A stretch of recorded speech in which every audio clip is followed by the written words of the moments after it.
ஒரு குட்டி ஸ்டோரி.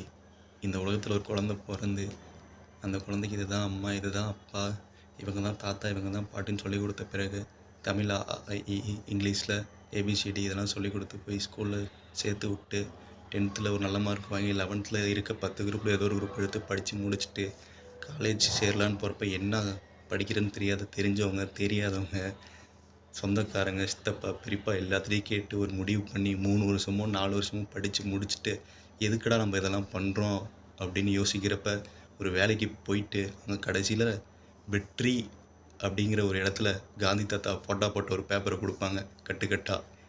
அதுதான் பணம். ஆனால் அந்த பணத்தை நம்ம கரெக்டாக யூஸ் பண்ணுறோமான்னு கேட்டோமா? இல்லை. நான் ஏன் அப்படி சொல்கிறேன்னா, நம்ம தேவைக்கும் ஆடம்பரத்துக்கும் வித்தியாசம் தெரியாத செலவு பண்ணிகிட்டு இருக்கோம்.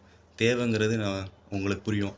ஆடம்பரங்கிறது எங்கேயோ ஒரு ஊரில் ஏதோ ஒரு பில்டிங்கில் 10வது ஃப்ளோர்லேயோ 12வது ஃப்ளோர்லேயோ ஒருத்தர் உட்காந்துக்கிட்டு அவர் எடுக்கிற ஒரு விளம்பரத்தில் சொல்லுவார், இது தாண்டா உன்னோட தேவை, இதை நீ வாங்குடா அப்படின்னு சொல்லுவார். அதையும் நம்ம நம்பி வாங்கி யூஸ் பண்ணிக்கிட்டு தான் இருக்கோம்.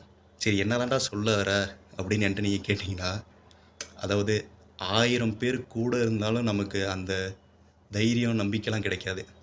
ஆனால் அந்த காந்தி தாத்தா போட்ட ஃபோட்டோ உள்ள பேப்பர் நம்ம கையில் இருந்ததுன்னா இந்த உலகமே நம்ம சொல்கிறத கேட்கும். ஒரு நம்பிக்கை நமக்கு கிடைக்கும்.